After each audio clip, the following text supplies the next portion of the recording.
Hey everyone, and welcome to Adult Storytime, Storytime for Adults.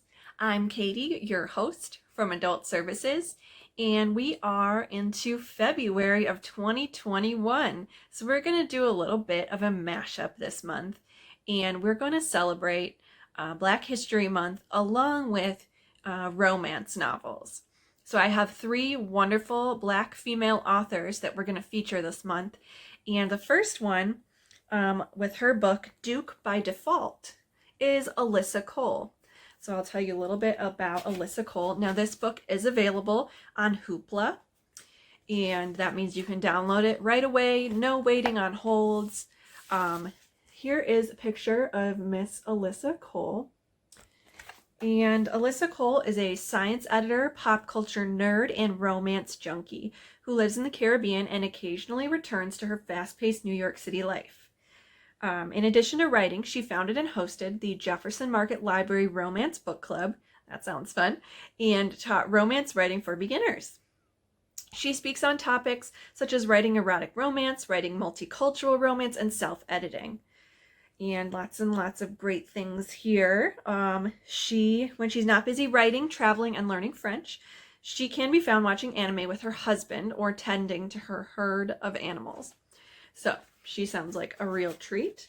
And this book, Duke by Default, is the second in what's called the Reluctant Royal series.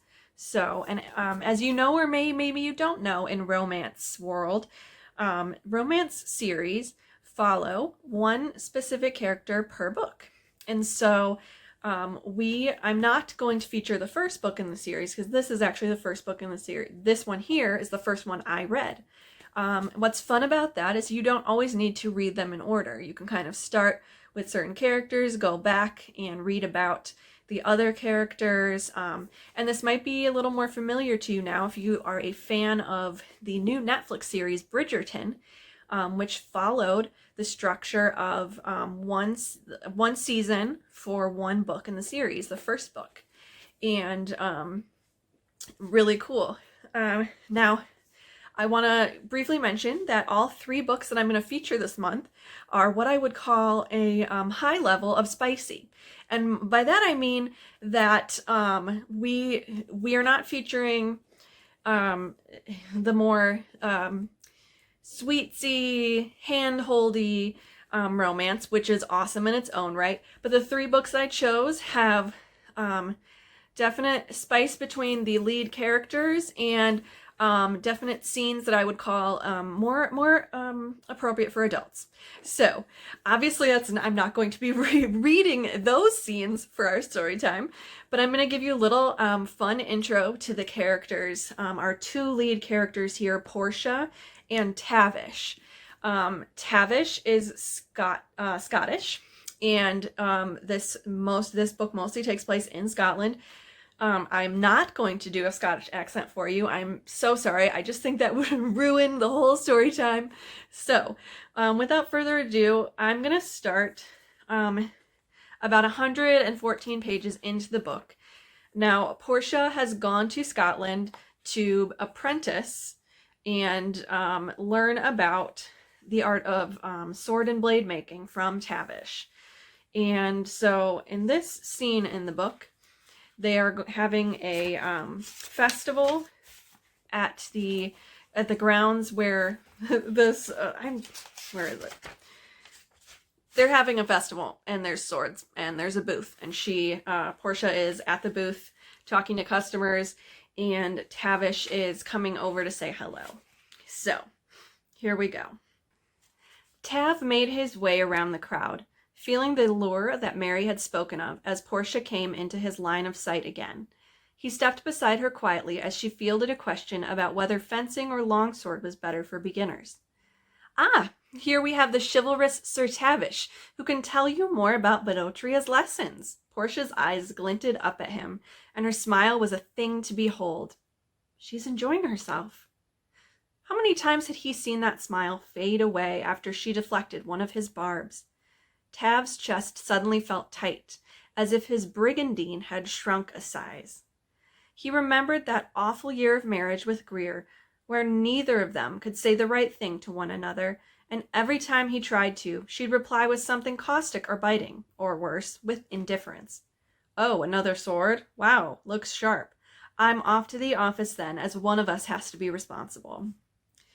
It was a terrible feeling, and though he'd had some more than pleasant interactions with Portia, she'd had to be on the defensive since day one. Well, after her initial attack, that is, though even that had been in her service of defending another. It was a stressful way to live, and he knew it.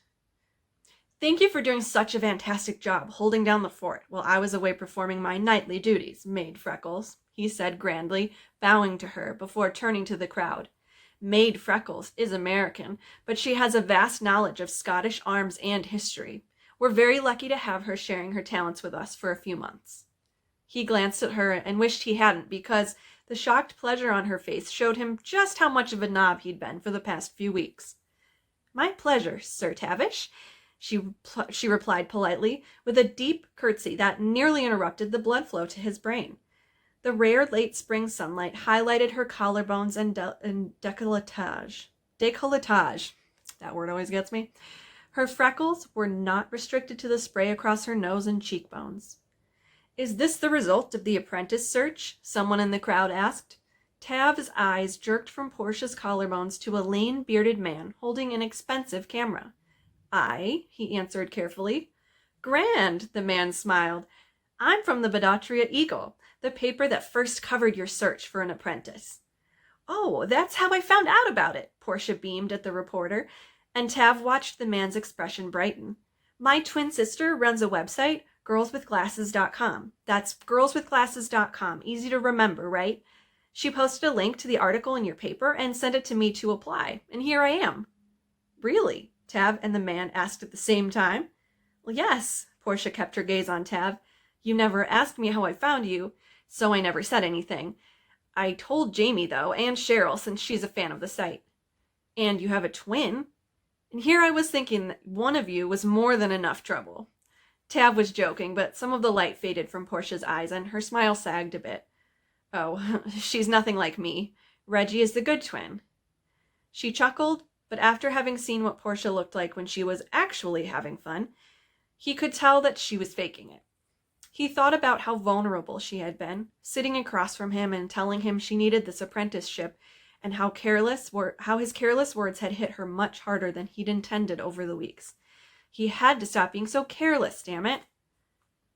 "Portia, do you mind if I snap a photo of you two?" the reporter butted in.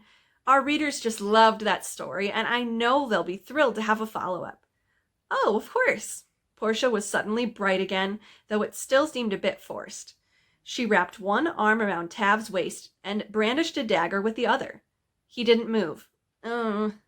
She looked up at him, her dark brown eyes serious and her brows raised, as if she were waiting on something from him. Tav stared.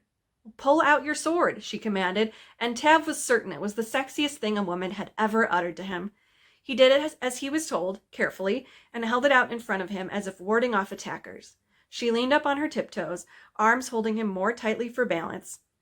"Turn it so people can see the craftsmanship," she whispered into his ear. "This is a marketing opportunity. Show that ornate hilt." Portia dropped back onto the soles of her boots. Her arm around his waist pulled him closer, and he draped his one free arm over her shoulder for lack of anything better to do with it. He tried to smile, but he was sure it was more of a grimace. She was so close and so soft, and there was that lovely scent of hers again. Plus, she was holding a deadly weapon, and her stance wasn't half bad. The photographer snapped away while grinning from ear to ear, then lowered his camera. "Perfect, thanks." He walked away, already reviewing the images on the digital viewing screen. And Portia released Tav and moved away without a word, tending to the customers as he stood, suddenly too warm in his fighting gear. A few customers swarmed around, asking about Tav's sword and purchasing items and signing up for lessons. Eventually, Kevin and Cheryl jogged up to the booth. "Oi, time for your match with Master Bob." Portia whirled around. "Are you going to fight?"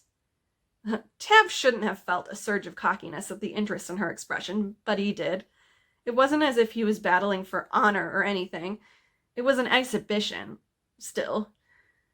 He rested his hand on the hilt of his sword in what he knew was a dramatic pose. She'd called him Sir Tavish, and he was playing the part. That was it. Aye, lass. Portia glanced at the products on the table and frowned a bit. Break a leg. If you want to go watch, I can take over for a bit, Kevin offered. They made their way to the small clearing where the martial arts exhibition was taking place. A crowd had gathered, and Bob was already in the middle, waving his ridiculous sword around. The older man was a bit of a show-off for Tavish's tastes, but he was good at what he did, and at playing up the theatrical side of their profession. Mackenzie, Bob bellowed, pointing his sword in Tav's direction as he caught sight of him. Keeping an opponent waiting is an insult, laddie. OMG, I need to get video of this. Tav glanced over to find Portia, tugging her cell phone out. Master Bob made a sound of impatience. Are you going to gawk at your lady friend or come to fight, Mackenzie? Or are you scared of being pattered? There was a rumble in the crowd as everyone registered the playful insult. Get him, Master Tav, a familiar voice called out. Tav looked over to find Syed and some of the students from his lessons cheering him on. Portia looked up at him, her eyes bright and the record light on her phone blinking, and he almost forgot he wasn't a knight. He was just a regular bloke who liked making shiny, pointy objects. A bloke who hated being videoed. But maybe he could put on a show for Portia and the Weans just this once. Tav lowered his mask down and stepped into the circle. He slowly pulled his sword out, whipped it back and forth for effect, then pointed it at his opponent. Do your worst, Robert. The crowd burst out into raucous applause, happy for the show, and Tav remembered that first time he'd watched an exhibition. How it had changed his life, how it had infused him with a sense of joy, as had his own apprenticeship, when he'd finally decided what he wanted to do with his life. Portia had been right. He hadn't been enjoying his work lately. With all the worries about money and the building, he was well on his way to being as dissatisfied with sword-making and teaching as he had been with his office job. But this reminded him of everything he loved about the armory and how fun his line of work could be. Bob rushed toward him with a roar, and Tav launched himself forward too, kicking up dirt behind him as their swords met with a resounding clang. I'll go easy on you, laddie, Bob whispered as he pressed forward with all his weight against the sword. I don't want to embarrass you in front of your woman. Tav chuckled. He knew Bob was really asking for him to take it easy, but he wouldn't be rude enough to point that out. Thanks, mate. I owe you one, Tav said, then pushed Bob back and spun away, twirling the sword above his head in a move that would have left him exposed in a real battle, but would impress the hell out of Portia.